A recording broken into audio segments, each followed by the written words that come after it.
Today I wanted to do a little homebuyer 101 on what is a letter of explanation and why is the lender asking for it.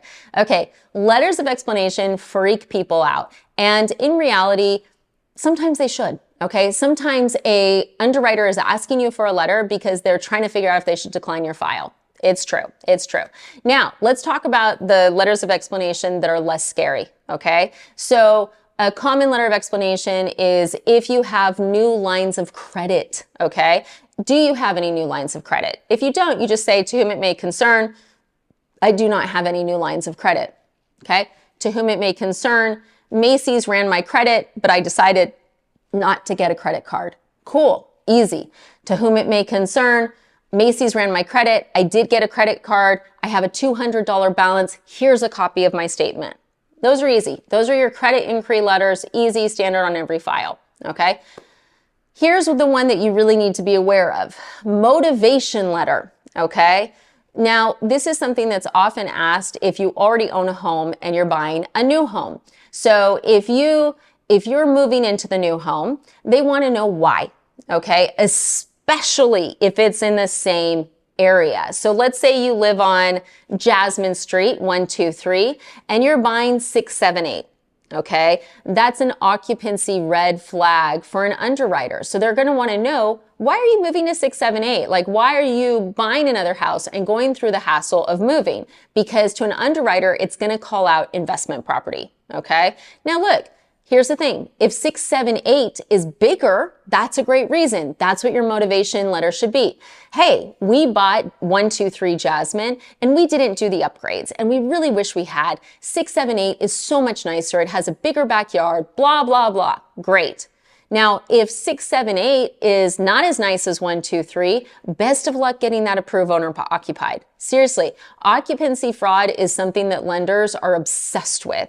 And it's something that you guys want to know when we're asking about motivation to move. It's because they're trying to figure out occupancy. Okay. And look, a lot of times it's no big deal. You know, they may ask, and there's lots of great reasons to move. Like, maybe you want a bigger house. That makes sense to an underwriter. Like maybe you have a 2-bedroom and you want a 3-bedroom. Okay, that makes sense. Maybe you want a bigger yard. Maybe the house is smaller, but you need more space for the dogs and kids outside. Okay, maybe it's in a better school district. Great. But where you're going to have issues is if you have a $2 million house and you're saying that you're moving into a 4-unit, $200,000 place, best of luck. Best of luck. They're not going to buy that that's happening, okay? And it's tough because there are some people that are like, no, I really want a simpler life. It doesn't check the occupancy boxes. So when you're writing those motivation letters about why you're moving, just think about generally what a lender's looking for is, why is this place going to enhance your life, okay?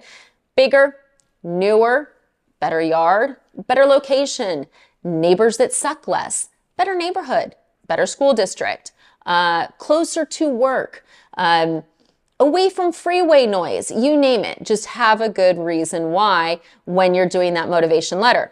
Now, a lot of times people go, well, can you write it for me? No, we can't write your letters of explanation for you. That would be considered fraud. I know. It is. So that's one. The other letter of explanation we'll have is sometimes with low earnings. So if, let's say in 2022, you made, let's say 2021, you made 100,000, 2022, you made 70,000, and this year you're making more like 2021. A lot of times they may ask, hey, letter of explanation for low earnings in 2022. Maybe you were out on surgery, right? Maybe something happened. Maybe you were sick for a couple months. Maybe you had a lot of overtime in 21 and you cut it in 22, but it's back in 2023.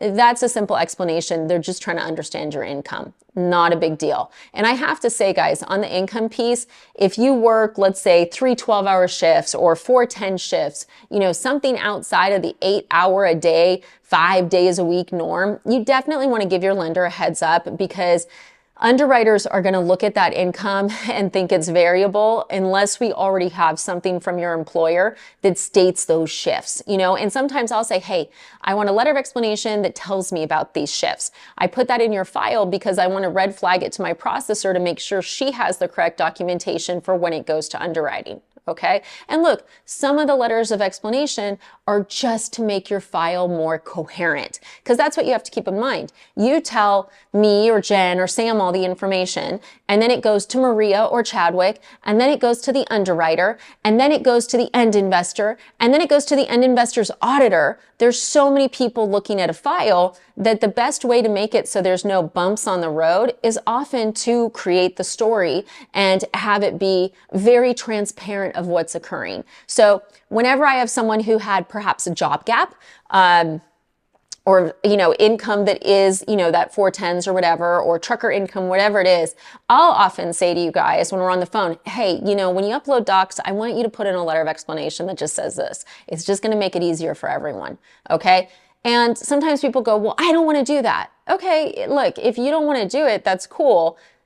The reason why I'm asking for this stuff is to prevent you pain. 9 out of 10 times, letters of explanation are just to make your file more coherent and easier for everyone to understand, so there's less pain along the way. There is 1 out of 10 where they're trying to figure out if there's a real issue, and generally that's going to tie to occupancy. Now, guys, I know there's going to be at least 100 of you that are going to go, oh my God, my lender just asked me for occupancy letter. Do they think it's fraud? Guys, if you're moving in a similar area, we're always going to ask for the occupancy letter. It's a standard file request. So just be aware, why are you moving to this new house? Is it better? Is it bigger? And only really be concerned if, you're moving from a $2 million house to a $200K 4-unit. That's going to be a hard one to muscle out. So as always, I hope this video was helpful. If you like the channel, subscribe, hit the like button. If you have questions, you guys know how to reach me. Yes, we do conventional loans. We do FHA loans. We do VA loans, and we do jumbo loans. So we do all those different loans, licensed in 48 states, and happy to help you guys out. Have a good day.